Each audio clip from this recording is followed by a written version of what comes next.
নলবাৰী জিলাৰ মোকালমোৱাৰ সতেমাৰী জ্যোতিপল দাসৰ সংগীতানুষ্ঠান মঞ্চ কপালে অসমৰ জনপ্ৰিয় কণ্ঠশিল্পী জ্যোতিপল দাসে জ্যোতিপল দাসৰ গীতৰ তালে তালে হালি জালি নাছিলে ডেকা গাভৰুসকলে নৱগঠিত টিহু সমষ্টিৰ অন্তৰ্গত সতেমাৰী গাঁৱত ৩৫ সংখ্যক বহাগী উৎসৱ উদযাপন কৰা হয়। সতেমাৰী অমৰজ্যোতি যুৱ সংঘৰ উদ্যোগত আৰু সতেমাৰী গাঁও পৰিচালনা সমিতিৰ সহযোগত ৩৫ সংখ্যক বহাগী উৎসৱ উদযাপন কৰা হয়। দুদিনীয়া কাৰ্যসূচীৰে আয়োজন কৰা হয় এই বহাগী উৎসৱ। সতেমাৰী অমৰজ্যোতি যুৱ সংঘৰ সভাপতি বিষ্ণু তালুকদাৰ আৰু সম্পাদক অজয় কুমাৰ দাসে কোৱা অনুসৰি পুৱা চাফাই কাম, বিহু পতাকা উত্তোলন, বৃক্ষৰোপণ আৰু বিভিন্ন কাৰ্যসূচীৰে উদযাপন কৰা হয় বহাগী উৎসৱ। আৰু নিশা সংগীতানুষ্ঠান কৰে জনপ্ৰিয় কণ্ঠশিল্পী জ্যোতিপল দাস আৰু নিহাৰিকাই। সংগীতানুষ্ঠানে সামৰণি পৰে সতেমাৰী গাঁৱৰ বহাগী উৎসৱ।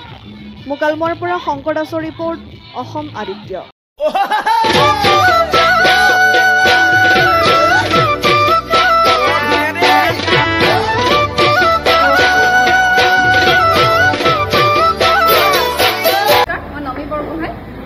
অসমবাসী ৰাইজক NKS হিৰো ডিব্ৰুগড় তৰফৰ আগন্তুক ৰঙালী বিহু বিয়া হোৱাৰ শুভেচ্ছা জ্ঞাপন কৰিলোঁ।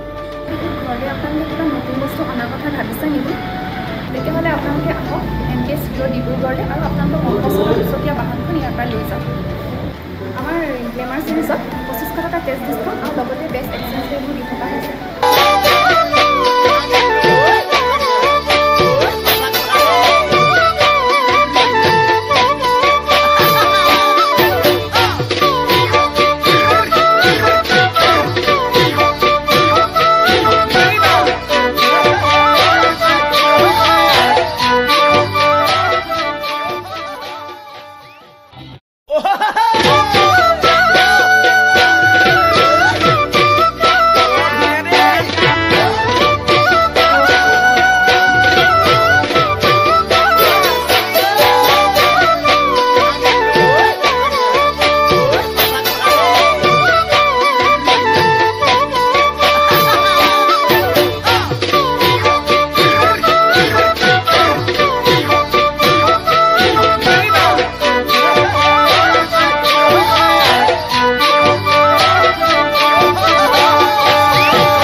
আপোনালোকৰ বিহু লাগিছে নাই? আমাৰ কিন্তু ডিলাৰত লাগিছে।